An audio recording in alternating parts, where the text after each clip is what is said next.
The Northland Shopping Centre in Melbourne was locked down after an alleged fight between two rival gangs broke out with armed machetes. Sadly, this is not the first, nor will it be the last such incident at an Australian shopping centre. Weapons-based violence has become an all too common occurrence in these public spaces, with industry experts now pushing for improved safety measures right across Australia. We want to bring in criminologist and former Queensland police officer Terry Goldsworthy on the Gold Coast. Terry, thanks for your time and expertise.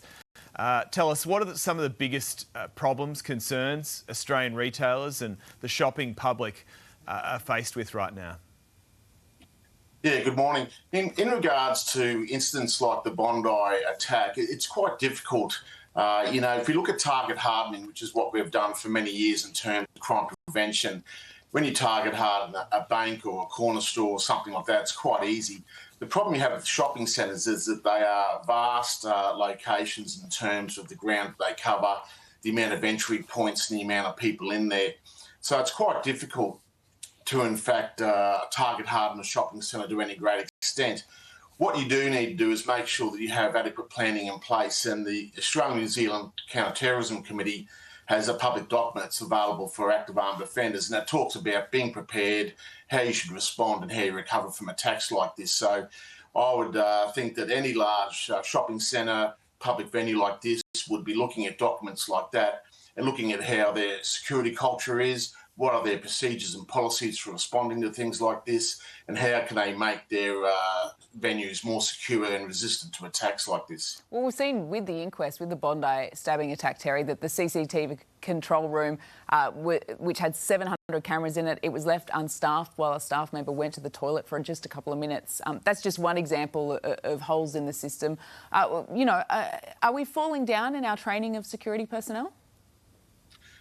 Well, I think there will be some issues arise out of what we've seen come from the coroner's hearing so far. Quite simply, there should have been a procedure there that if one person had to leave the control room, then someone else was there to monitor it. That would just be logical.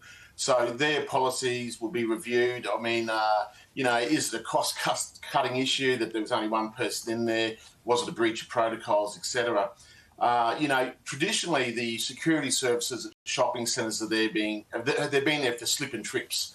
They've been there to see if people actually fell over when they put a civil claim in and things like that. They're there to secure the store after everything closes down and, facilitate after-hours work, etc.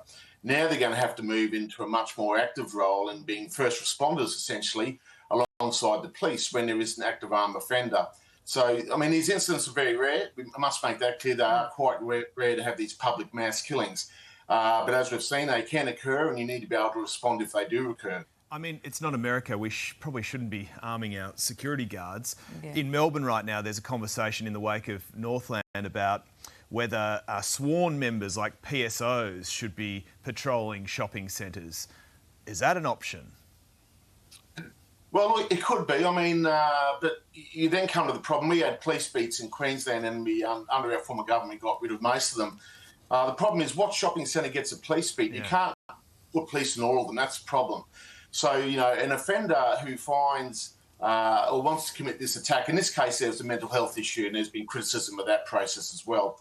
But if you have a motivated offender who just wants to go out and create harm for an ideological reason or whatever else, they will look for the shopping centre that has the least resistance to their attack succeeding. So they're looking for places that they have freedom of movement, access to a large number of victims so they can inflict the maximum amount of harm. So if you have two shopping centres and one counts and gets a police beat and one doesn't, I would think logically the offender who's motivated to carry out an attack like this will go to the one without the police beat. So it is problematic. Yeah. I mean, it is good to have police in shopping centres, that large crowds are there, they attract criminals, crime occurs there.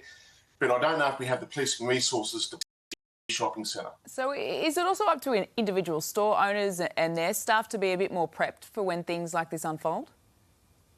Yeah, certainly there should be an orientation package at every store in one of these major shopping centres, and that should flow off the policy and procedures and the planning and the preparedness part for the active armed offenders. So all shop owners should be briefing their staff what happens if an active armed offender incident occurs, And we did see in the Bondi matter that the shopping centre owners, once I'm notified, were quite good in locking down their stores and taking people into their stores who are in the main thoroughfares. So there was that aspect that was quite good in their response. But yes, you must make sure the tenants actually understand their role in being, essentially first responders as well.